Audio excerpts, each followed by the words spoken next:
Hey friends, how's it going? Welcome back to my channel, and today we're going to be reading popular books from 2022 that I never got around to.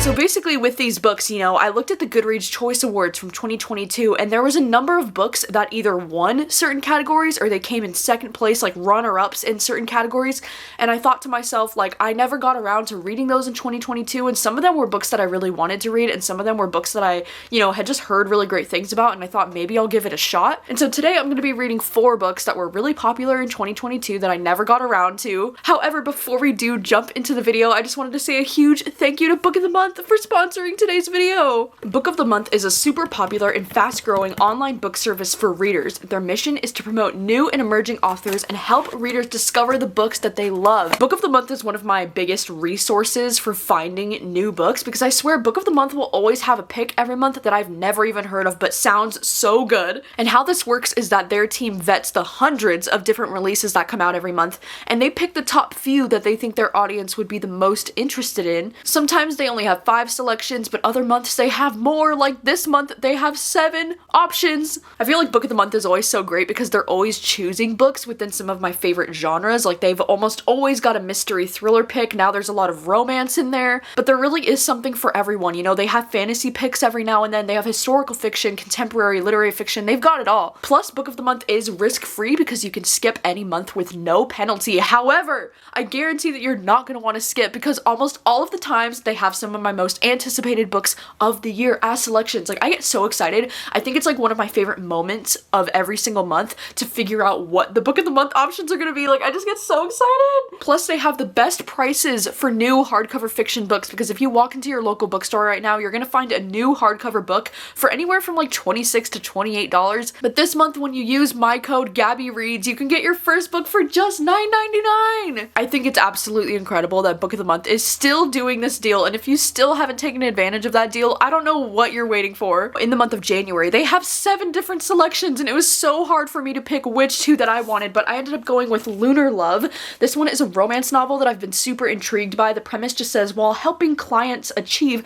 relationship goals, 2 matchmakers learn the most amazing love story may be their own. It sounds so freaking cute, and then I also ended up going with one of the thriller picks, of course, What Lies in the Woods. This one is a brand new thriller that just came out this month, and it says, haunted by a killer lie from their youth, a group of friends begins to unravel when one member starts asking questions. This one also sounds just so freaking good, and once again, romance and thrillers, we got my favorite genres right here. So yeah, go ahead and use the link in my description to go and check out Book of the Month. For real, if you're a reader, I think you will find so much joy in Book of the Month. And now, let's get back to the reading vlog. So what books am I reading in this reading vlog, you might ask? I thought Book of the Month would be the perfect sponsor for today's video because most of these books that I'm reading were Book of the Month selections last year, and the fact that they were the most popular books of last year, that's incredible. So the first book that I'm going to be reading for this video came from the horror category, because I am a horror girly, and when I saw the horror category, Hidden Pictures ended up winning the horror category, which, like, I don't know how I feel about that because I feel like that book is a lot more of a thriller than a horror book, but that's another conversation because in second place came the Hacienda, and I was like, what the heck? I have still not read this book, and this was a Book of the Month selection from last year. This is a book that I was highly anticipating right when it was coming out, and then I just never found the time and I never got around to it, so we're going to be correcting that today. This book is one that gets compared to Mexican Gothic meets Rebecca. It takes place after the Mexican War of Independence, and this one just follows this woman who, gets involved with the situation where there's like a haunting, there's a haunted house, haunted mansion vibe. I don't know, I'm really excited for this one. And then next up I went to the sci-fi category because I do read sci-fi every now and again. It's not a genre that I read super often, but I did notice that Sea of Tranquility by Emily St. John Mandel ended up winning the sci-fi category, which I was pretty surprised by. I mean, not super surprised by, but like in a way that I was like, wow, how have I not read that yet? And it won the sci-fi category. And if you didn't know, Emily St. John Mandel, she's the author of Station 11, which is a book that I read last year or the year before, and it was one that I really enjoyed. And so I've I've been really curious to check out more from this author. I've been hearing really great things about Sea of Tranquility from almost everyone that I know that's read it, and to be honest, I'm jumping in knowing absolutely nothing. I just got this book checked out from my library. All I know is that it's a sci-fi. I literally don't know anything else about it, so I'm kind of jumping in knowing absolutely nothing, and I love that. And then I went to the debut category, and Lessons in Chemistry won the debut category by quite a bit. Now, this is a book that I'm excited to be reading for this video because I'm not sure if this is something I ever would have picked up on my own, just because of the fact that this is, you know, historical fiction. We're following this woman who works in chemistry, you know, in science. And while those things do intrigue me, I feel like my relationship with historical fiction these days is very hit or miss. But I had been hearing so much about this book. I saw this book on so many people's like favorites of 2022 lists, and then also this was the Barnes & Noble Book of the Year, and there was just so much hype surrounding this book that I was like, okay, how can I not read this, you know? So I'm glad that this ended up winning the debut category. This also did very well in the fiction category on Goodreads, but it did end up winning the debut category, so I decided to pick it up for those reasons, for this vlog. Hopefully it's something that I enjoy. And so then I was looking for one more book to pick up. You know, I was looking in the mystery thriller category, but I had already read the top 2 picks in the mystery thriller category, and to be honest, there was nothing really screaming to me from the mystery thriller category that I felt like I needed to read. So instead, I decided to go back to that debut books, and I looked and I saw that Black Cake was on that list. Black Cake was a little bit further down. It only had 19,000 votes, but when I looked at, there was this Goodreads list that was like the most popular books of 2022, and I was scrolling through it, and I saw not only all of these books that I just talked about on that list, but also Black Cake was actually listed as number 16 on that list, which I thought was high enough that I was like, okay, that justifies me wanting to read this for this video. And Black Cake is a book that I've been wanting to read since last January. That was when it was a book of the month selection, so I feel like it's about time that I got to this book. And in this story, we're just following these siblings who their mother has recently passed away, and she's left behind this inheritance for them, and then they watch this recording of her or something like that, and they find out all of these family secrets. It's a lot of like family drama in this story. I think this one falls under the contemporary fiction umbrella, maybe a little bit of historical fiction. I'm not too sure on the timeline yet, but I'm very excited to read this one. I'm obsessed with this cover. Like, this is one of my favorite book covers I think that I've ever seen in my whole life. All right, so these are the 4 books that will be kicking off my 2023 reading. I'm very excited to get to all of these. I think I'm gonna start with the Hacienda, so let's get to it. Yesterday, I wanted to update because I started on the Hacienda and I got all the way up to about page 140 just while I was, you know, listening to this audiobook driving around. So I was able to get a good 40% of the book done yesterday, and this book is really interesting so far. I think the inside flap comparison of Mexican Gothic meets Rebecca is very accurate so far, because it's definitely giving Mexican Gothic because it's kind of feeling like very gothic and horror, but also like historical at the same time because it takes place right after a war. And in this story, we're following this protagonist who, you know, her father was executed and her home was destroyed. And so she decides that when this guy proposes to her that she's gonna accept because she's kind of, you know, in desperate need of a home again. And so she accepts even though this guy has like all of these rumors of like his last wife went missing or something like that. Like, this guy's all kinds of shady. And then she's slowly starting to realize that this home that he lives in, you know, this Hacienda, is not everything she thought it was. And it's really creepy because she's getting all of these like visions and like weird things are happening to her at night. And so far, I'm finding the writing to be really engaging. Like, I don't know, I really love the setup of this like gothic house or this gothic mansion. I think it just feels so creepy. I love like the descriptions of like the night visions that she's having and like the different terrors and stuff.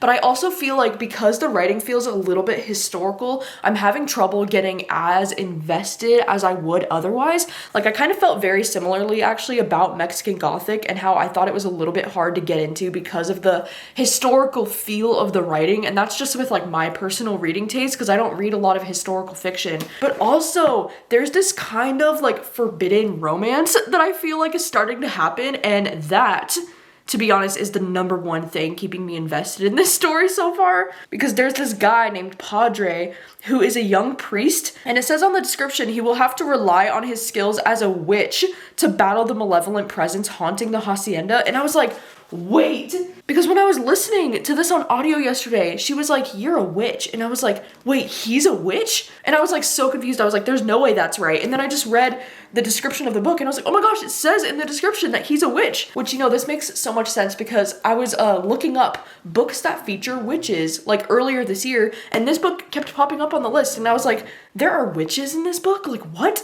And now it's confirmed, and I'm like, okay, what the heck? And she's, you know, having this like forbidden romance kind of starting. I mean, nothing's really happened yet, but like you can just feel, you know, like there's tension between them, like something could happen. And so I'm kind of into that, you know, like I'm really into this forbidden romance that's happening with this witch man. So yeah, that's kind of where I'm at. I think I'm going to listen to it a little bit more this morning just while I'm eating breakfast. I think I'm gonna make a bagel, heat up one of my frozen acai bowls. I have quite a bit on my plate. I don't know how much of this I'm gonna be able to read today, but I'm enjoying it.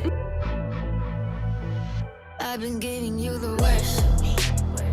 Now you wanna stay the night. Pretty how you work hard for me.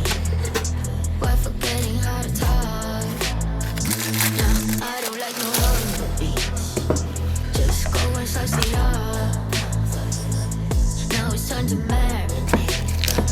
And right after we're done. Hey, hi. It's been many hours since the last time I updated this vlog. The last time I updated you was when I was eating this morning, and since then I've gotten up to page 258, so I am 80% of the way through this audiobook now, and there were some things happening this morning in this book while I was eating that I got so grossed out by. Like, there are some visions and some things happening with this main character, and when the visions were being described, they're just written in a way that's so gory and grotesque that I was like, ooh, like it was kind of hard to listen to this, not gonna lie, while I was eating.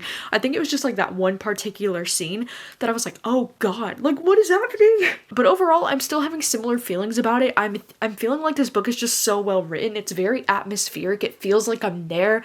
Even though the, you know, historical feel to the writing does make it feel a bit slow for me at parts, I'm still really invested in these characters, and I feel like these are really well written characters. Like, I just really care about these characters. And at this point in the book, there's quite a bit of time jumping around, which I wasn't really expecting, so I'm having to like focus a little bit more on the audiobook because it's not so simple as just going back and forth between the two point of views. Because I think I forgot to mention earlier that we not only get, you know, the girl, the protagonist, we get her point of view, but then we also get the guy's point of view who's like the witch. But with his point of view, we do get some time jumping, so I'm just trying to stay on top of like what's actually happening so I don't get confused. Yeah, I'm glad that this book has been going so well. I feel like I've had such a busy day. I've been so productive today with like filming, editing, just getting everything done and ready for the end of the year. I also went back to the gym for the first time today, like since I had my wisdom tooth surgery, so I haven't been in the gym in like a little bit over a month, and it felt so good to finally go back to the gym today, even though I am so freaking tired.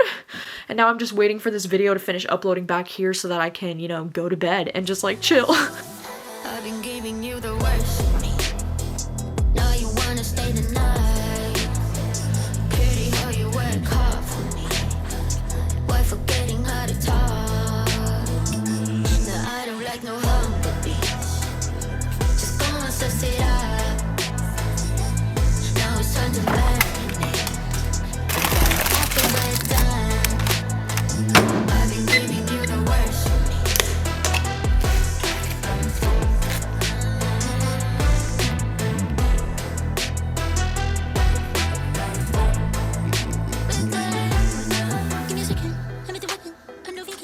Hey, hello. I just finished reading The Hacienda, and this book was really interesting. I feel like towards the end there, it was starting to get just a little bit, like, I don't know, I was getting a little bit less interested towards the end, which I don't think is a great sign. But I also feel like this book, I don't know, I feel like I'm probably gonna end up giving this like a 3.5 out of 5 stars because it wasn't quite a 4-star book for me, because there were moments in this book where I would just start to feel a little bit bored. But I honestly feel like that's more of a me thing and not really the book, because, you know, as I said, I don't read a lot of like historical fiction, and at times there would be a lot of like heavy-handed religious kind of themes and topics in this book, and that's just not something I'm usually interested in reading. But this book does stand out to me as something special because, you know, the atmosphere in this book is really strong. Like, the atmosphere is just so well done. And I was genuinely surprised by the amount of, like, goriness in some of the scenes. Like, that definitely took me off guard, but I actually really enjoyed that about it because I feel like it'll stay on my mind longer than if it didn't have those scenes.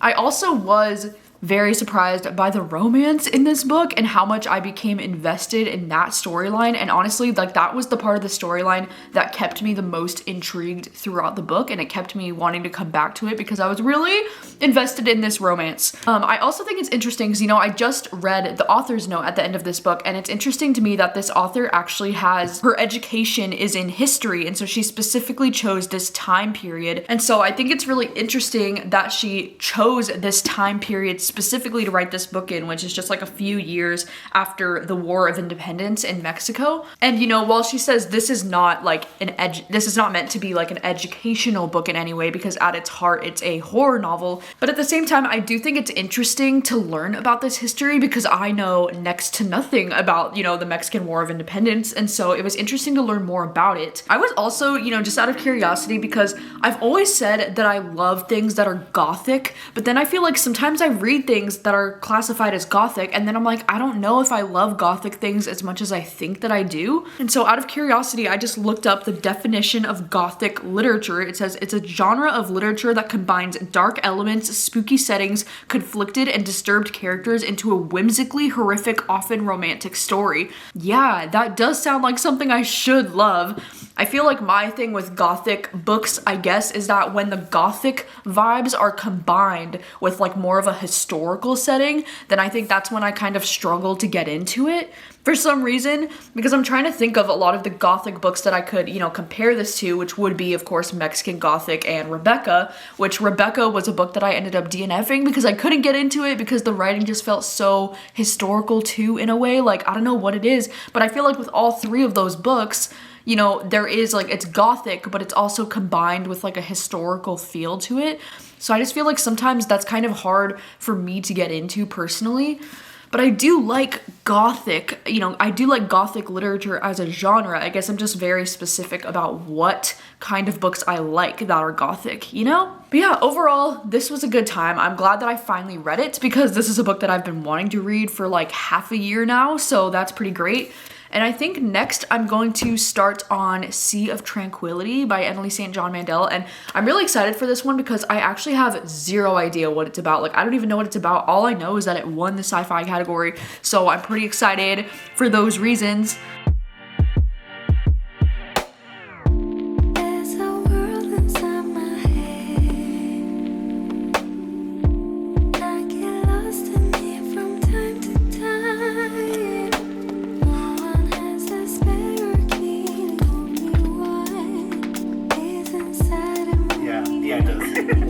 You never know.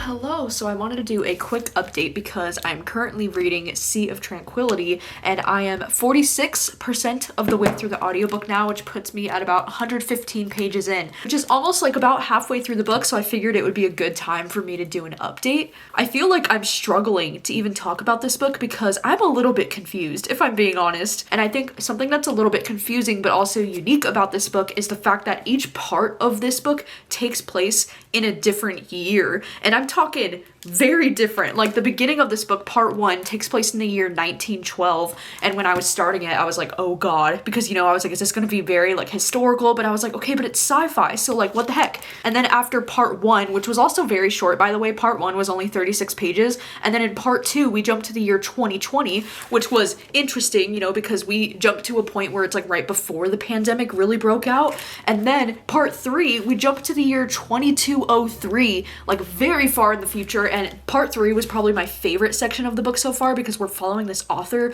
who like travels back to Earth for a book tour, and I'm pretty sure this author either like lives on the moon or something like that. I don't know. They talk a lot about like space travel in that part, and I also just like love reading about authors because I think the authors themselves can give a lot of commentary on like what it's actually like to be an author, and to have readers kind of be like, I don't understand your books, you know, because like that author was definitely dealing with some of that, and I just thought that was funny because me as a reader right now was having trouble understanding this book. Part was really interesting, and now I'm on part 4 of the book, which takes place in the year 2401, so like we're talking way in the future. And at this part of the book that I'm at, we're following this guy who's a detective, and he's like looking into things in the city, and I think it's taking place on the moon. Like, I'm not entirely sure what's going on in this book, to be honest. Like, I can't even give you like a general plot or anything. It's just some light sci-fi. I don't really know how all of these parts are connected or if they're connected. I'm assuming I'll get more answers, you know, the further along that I read, but I will say that this is so beautifully written, like especially part 3 for me, like because the first 2 parts I was like, oh my god, I don't know about this. I considered DNFing it because I was like, I'm just not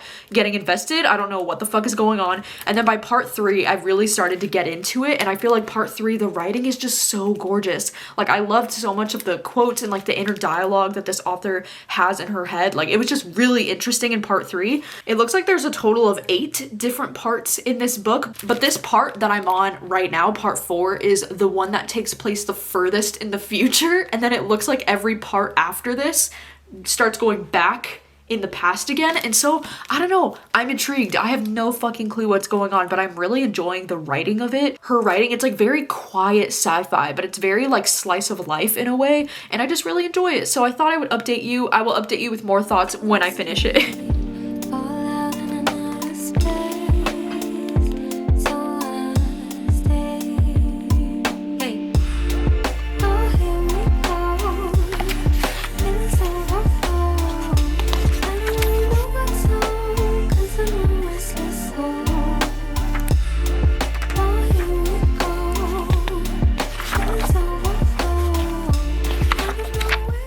Hello, it's a little bit later in the night. It's about 10:30, but I wanted to update you because I just finished Sea of Tranquility. I feel like as the book progressed, I started to get a better understanding of like what was happening in this book. And I think this book, you know, it's a lot of sci-fi. There's a lot of this book that takes place in the future, and there's a lot of this book that deals with this pandemic, which is very relevant, you know, and very scary. And I think it's ironic, you know, because there's an author in this book who has written about a pandemic, and the author gets questioned, you know, like, what is it like to be the author of a book written about a pandemic during a real pandemic? And I think it's so funny because I feel like that's Emily St. John Mandel's way of kind of like self-inserting in a way, you know, because she had written a book, Station 11, which is about a pandemic, and then the real life, you know, COVID pandemic happened. So I think that that was kind of funny that it was almost like it was like herself in the story in a way. The story was really interesting, but I'm not gonna lie, I do feel like a lot of this really went over my head. Like, I was trying so hard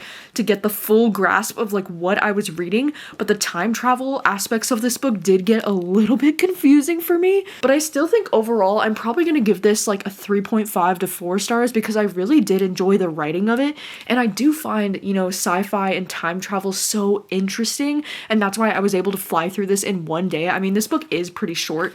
It's only about 250 pages, but I was just so invested in the time travel aspect of this that I still really enjoyed myself. And I think the concepts in this book are really freaking cool, even though I don't fully understand all of it. But this was still really good. I don't think I enjoyed this one quite as much as Station 11. I just think Station 11 had a little bit more of a big impact on me, and the characters were a little bit more memorable for me with Station 11, but this one was still really solid, and I really do like Emily St. John Mandel's writing. I just think she's a really great writer. Oh my gosh, earlier tonight, my sister and I finally watched the movie The Fabelmans, because this is one that I knew I wanted to watch like before I made my best of the year, because I just had a feeling that this could be one that I would really love, because it's directed by Steven Spielberg, and it's kind of a movie that's loosely based on his own life and his own childhood, and this movie was so good.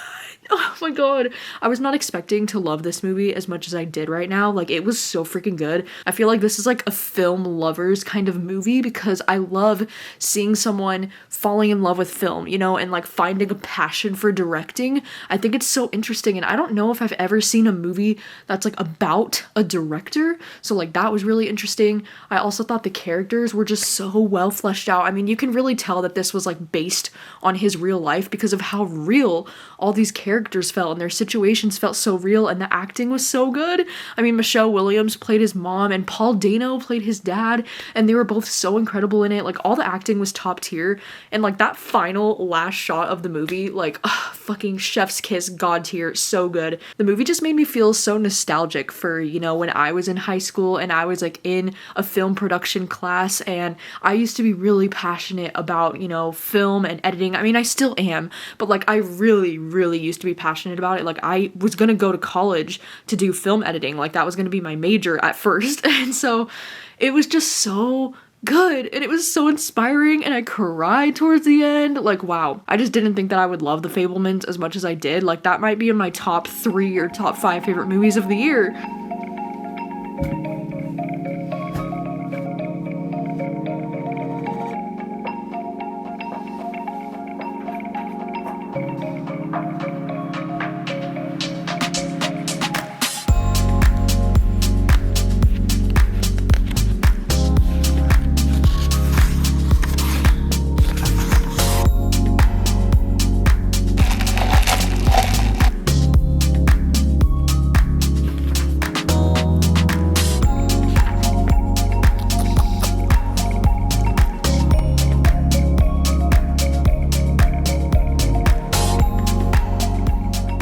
Hello friends, I wanted to do an update because I have started on Lessons in Chemistry and I got all the way up to page 92, and so far this book has been an absolute delight.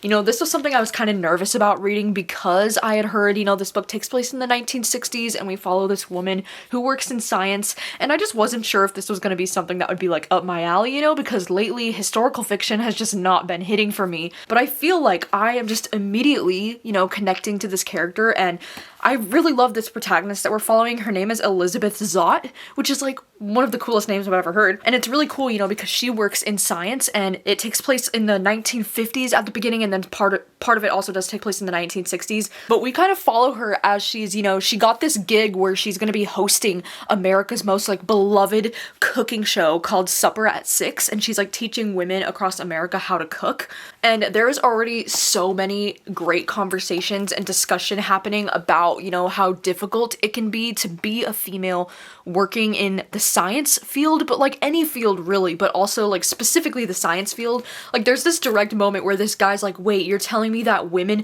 more women actually want to be working in science? And she's like, of course we do. And she's like, instead, women are at home making babies and cleaning rugs. It's legalized slavery. Even the women who wish to be homemakers find their work completely misunderstood. Men seem to think the average mother of 5's biggest decision of the day is what color to paint her nails. Like, I just really love her character. She's so smart and she's so quick and she's just so fucking on point and like accurate to how I would respond to these things. I love too the way that she responds to like the idea of marriage, because she's like really repulsed at the idea of marriage and children. And she says, I've never understood why when women marry, they're expected to trade in their old names like used cars, losing their last and sometimes even their first name, Mrs. John Adams, Mrs. Abe Lincoln, as if their previous identities had just been 20-odd year placeholders before they became actual people. It's a life sentence. And I was like, thank you. Oh my gosh, that's always been my biggest like head scratcher about marriage, is something that I think is so weird, is that women are just expected to like give up their last names, and it's just so common, you know, for like the man to have the last name in the family. Like I've always thought that that was so strange, and I love that she like points out how weird that is,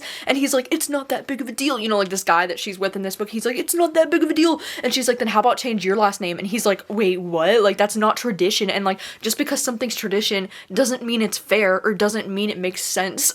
I also love the fact too that because she's a scientist, she especially doesn't want to change her last name, because then it's like giving him credit for something that she's doing in science. And she says, I can't risk having my scientific contributions submerged beneath your name, because then in some way people will think that he was the one responsible for doing these things just because she has his last name now. Like there's just so much great conversation about that already. I'm already so invested in these characters. I feel like Elizabeth Zott, to me, she's like one of those characters that comes around once in a lifetime, you know, like she's definitely giving off those Jo March vibes, that like independent bad bitch, doesn't want marriage, doesn't want children, and just wants to make a name for herself in the world. Like she's giving me all of those vibes that I need right now, and so I can definitely tell why this is, you know, a lot of people's favorite book of the year, because I'm loving her energy.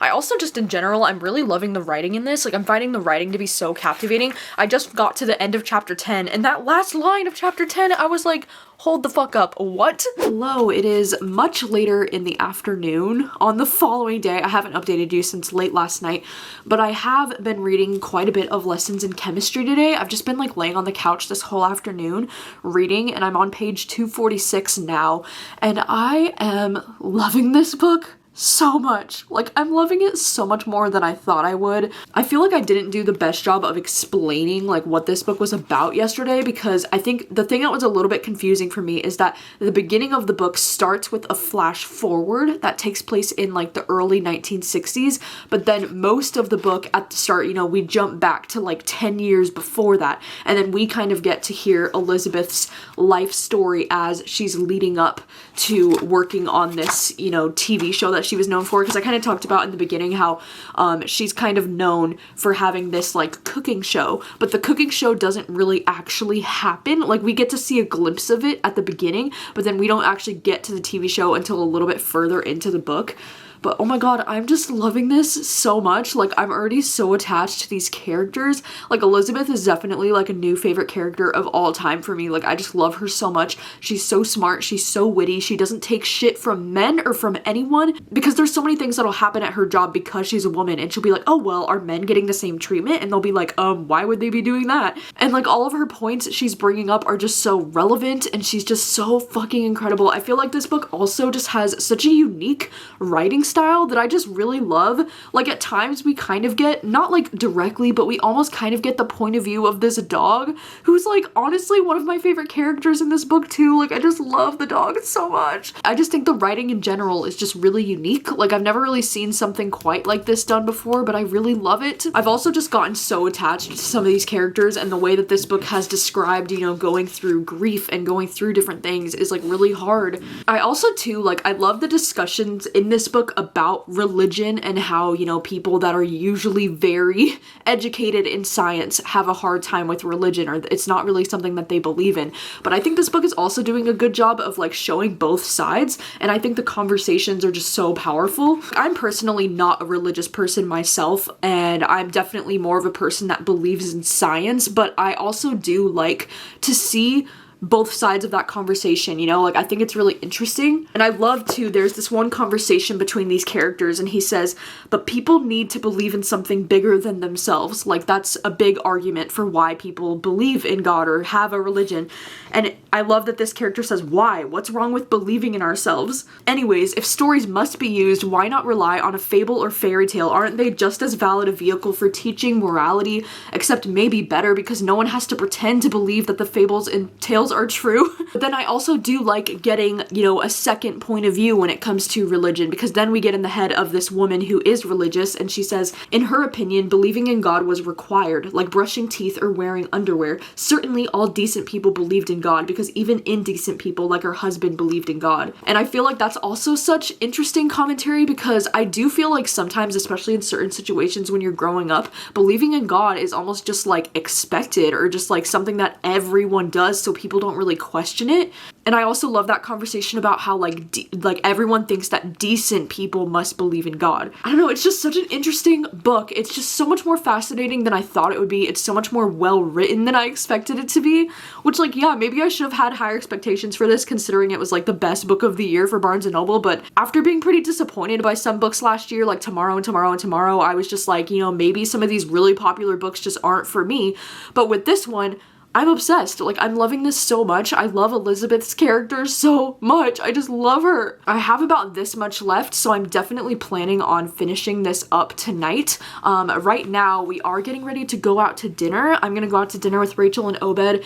I think we're gonna go out to Red Robin because, you know, now that it's January, I got a email, because, you know, Red Robin does like the birthday burgers. You get like a free burger on your birthday. Because my birthday's in the month of January, they just send out the emails at the beginning of January. So I get a free birthday burger, so I think we're gonna go to Red Robin. I haven't been to Red Robin in like fucking forever, probably like almost a year. I can't wait to come home and finish this tonight. Like, I love it so much. Like, is this gonna be my first 5-star of 2023? Freaking bet it will, yes. Like, just do this look. Thank you. The new sweater. It's lovely. Take the grease on this.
9:30, but I just finished reading Lessons in Chemistry. I really love this. I feel like this has to be a 5-star book for me. I don't know if this is one of my new like favorite books of all time, but I do think that Elizabeth Zott is one of my new favorite characters of all time. I feel like there was some moments towards the end of this book, just with like the direction that the plot was going in, I was getting kind of nervous because I was feeling like it was starting to get just a little tad cheesy, or like I wasn't the biggest fan of some of the direction of the story. And then there was kind of like I want to say like a plot twist that was like in almost the last 5 pages of the book, and I was like, wait a second, what? Like I wanted a little bit more information fleshed out there, or I feel like that could have happened a little bit sooner because I wanted more conclusion at the end of it. But other than those like little nitpicky things, I freaking love this. I love this so much. I get why this book is so freaking popular, and I love what this book has to say and what it stands for. She's like a character that is very iconic and goes against the grain of like what's normal and expected of women,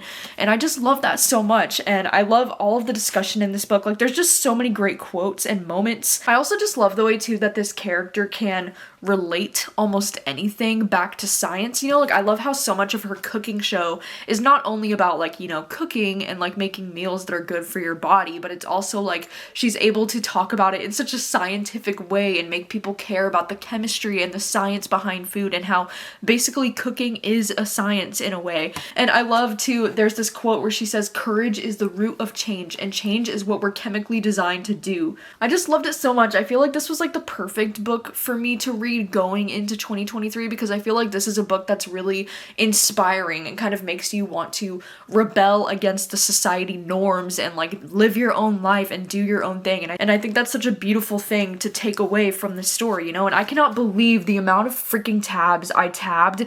Like some of the tabs that I did were just like kind of feminist type of things that I really loved, that I wanted to remember. And like anytime she had called out like stupid things in the patriarchy where she's just like, this is so unfair.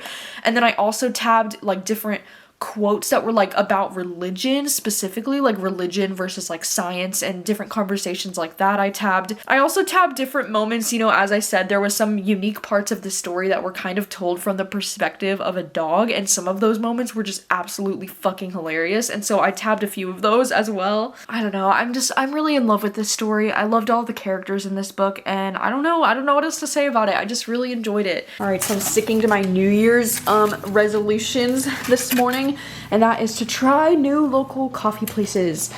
This is a cute little place. Look at how cute the design is. Loca Mocha. Freaking adorable, but we've never been there before. Rachel got a wrap. I got this breakfast sandwich. Basically a fucking burrito. With bacon. And then they also have fucking mini donuts. So what the heck? Hopefully this slaps. Does it slap? So good. Fucking tots in there. Tots? Oh my god, yum. Shit.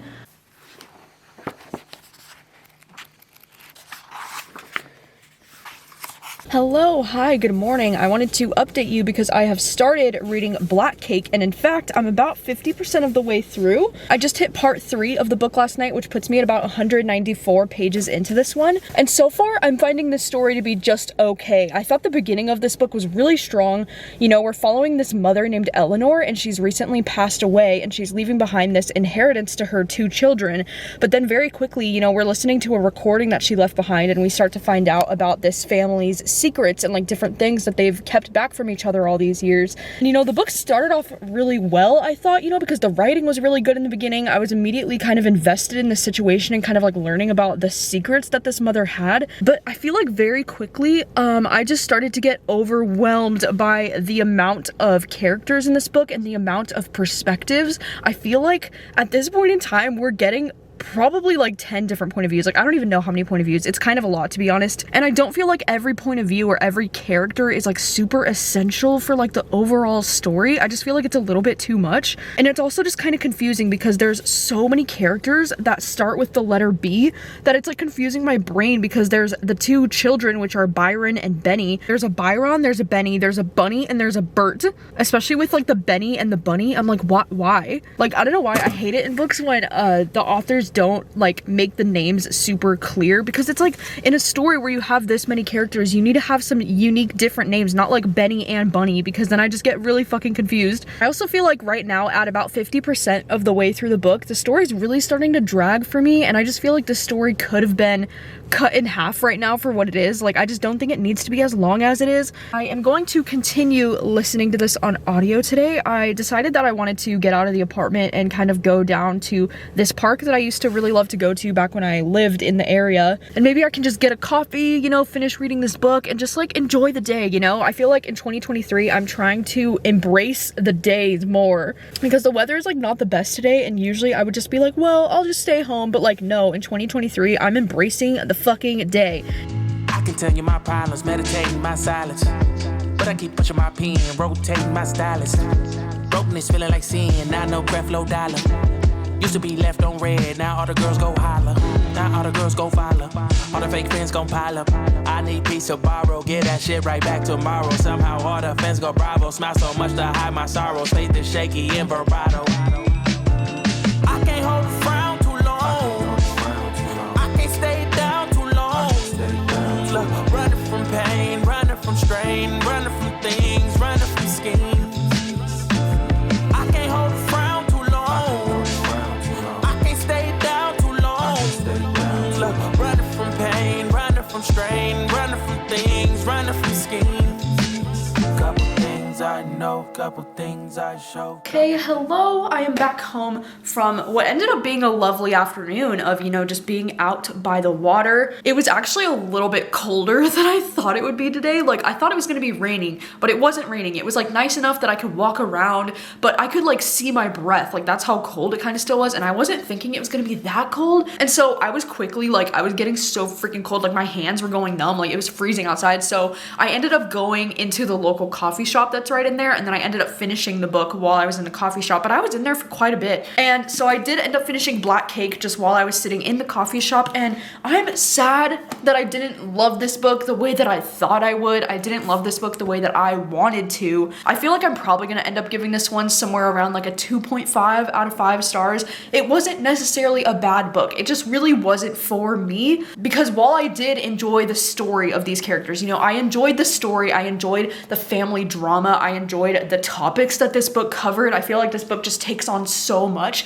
and while I do think a lot of these topics are really important to talk about, I also feel like this author was just trying to do too much with this story. I feel like I was so confused by so many different perspectives, and I feel like honestly this book could have really benefited from cutting the perspectives like down in half, because I feel like we only really need 2 or maybe 3 perspectives for this story to be really effective and really interesting, and I don't know why we had so many. Like, I just don't think it was necessary. But I also did love the discussion of culture in this book, and like the whole idea of Black Cake. It was something that I was totally unfamiliar with before reading this book, and so I do appreciate the education on Black Cake and what it is and how it means different things for different cultures. And I also love the discussion of like a culture claiming certain things and how different cultures can sometimes have the same thing, but it can mean different things for different cultures.